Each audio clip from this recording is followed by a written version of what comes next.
François Moerlin, on est ravis de vous recevoir sur le stand Expression au Salon Rent. Vous êtes président délégué de la FNAIM. Quels sont selon vous les enjeux et chantiers à l'œuvre pour la FNAIM post-crise ?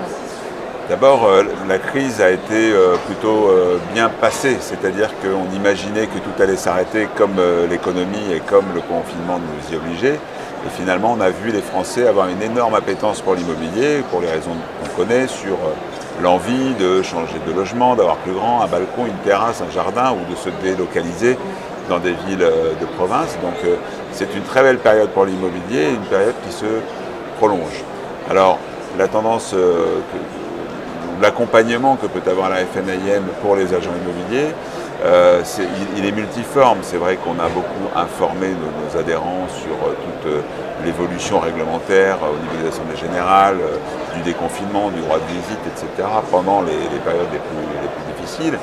Mais on a aussi accompagné nos agents en leur permettant de continuer à faire des affaires au travers d'un outil de numérisation de FNAIM Légal, de numérisation de tous leurs contrats, de la signature électronique, de la lettre recommandée électronique qui leur permettait de dématérialiser leurs outils de signature pour faire des baux de location, pour faire des contrats de réservation de vente, pour faire des contrats de syndic, pour faire tous leurs contrats en virtuel depuis leur ordinateur, depuis chez eux. Donc ça a été des choses très concrètes que l'on a mis en place pendant cette période de crise. Et justement, en parlant de digital, le sacro-saint digital qui s'est invité dans nos vies, et quelque peu tardivement dans l'immobilier, et c'est devenu aujourd'hui un must-have, comment appréhendez-vous ce rapport entre l'humain et le digital et les nouvelles technologies dans le métier ? Alors c'est vrai que l'humain reste très central dans nos métiers, puisque c'est un métier de conseil, c'est un métier d'accompagnement, c'est un métier d'intermédiaire, c'est-à-dire que les propriétaires, les locataires ont besoin de trouver sur leur chemin quelqu'un qui les conseille, et ça ne se fait pas par téléphone, ça ne se fait pas sur des plateformes. Et donc on a cette chance d'avoir cette plus-value. En plus, l'immobilier, par définition, c'est immobile, donc on ne peut pas ramener le produit à soi quand on a une plateforme. Il faut aller vers le bien. Donc on peut difficilement faire ces choses-là à distance. Donc l'articulation entre l'humain et le digital se fait extrêmement bien.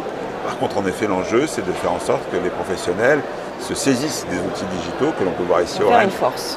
Voilà, pour en faire une force, pour répondre aux attentes des consommateurs, qui sont des consommateurs du digital. On est tous des consommateurs du digital au travers de nos mobiles, au travers de nos ordinateurs. Et il n'est évidemment pas question de louper le rendez-vous, parce que dans ce cas-là, en effet, on se ferait remplacer par des modèles alternatifs qui, eux, auraient mieux compris que nous l'enjeu du numérique. Un impératif pour prospérer. Absolument, un impératif. C'est-à-dire que ma vision de l'immobilier, du rôle des professionnels, c'est que nous sommes des facilitateurs d'accès au logement. Nous devons garantir la simplification, la transparence, la simplification pour aller plus vite. Le temps compte énormément. Et donc pour moi, les outils digitaux sont au cœur de cette transformation du rôle de l'agent immobilier. Et dans le cadre de cette transformation, comment appréhendez-vous le rôle de la FNAIM dans les années à venir ? Alors, le syndicat, on l'a vu pendant cette période, a un rôle central et reconnu par les professionnels, puisque nous avons enregistré plus de 2000 admissions, enfin 2000 adhésions, qui sont des professionnels de toute la France qui ont choisi de rejoindre les rangs de la FNAIM, qui ont choisi de devenir membres de notre syndicat. Et on voit bien que dans ces moments difficiles, il y a un besoin d'être ensemble, de se retrouver, de cohésion, quand on a un petit entrepreneur, parce que les agents immobiliers sont souvent des petits entrepreneurs, ce n'est pas des multinationales, on a besoin de trouver d'autres entrepreneurs, d'autres profils équivalents, et discuter, échanger. Et on voit bien que ce tissu relationnel est au cœur du syndicat. Une richesse. La FNAIM est une famille, on le dit souvent.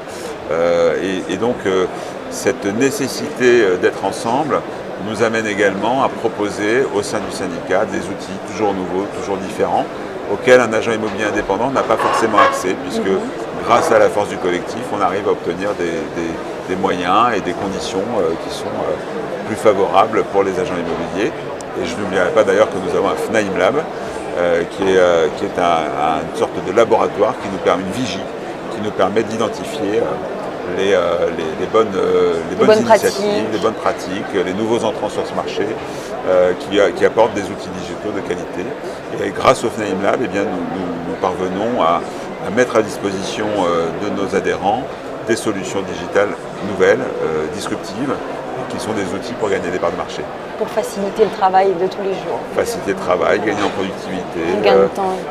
Et surtout la transparence qu'on doit à nos clients sur les comptes, sur les informations, les DPE, la consommation des logements, etc. Voilà, tous ces éléments-là, pour moi, sont des atouts pour les agents immobiliers face au marché du particulier à particulier, parce qu'un particulier tout seul n'aura pas accès à ces moyens-là. Bien sûr. Très bien, merci beaucoup.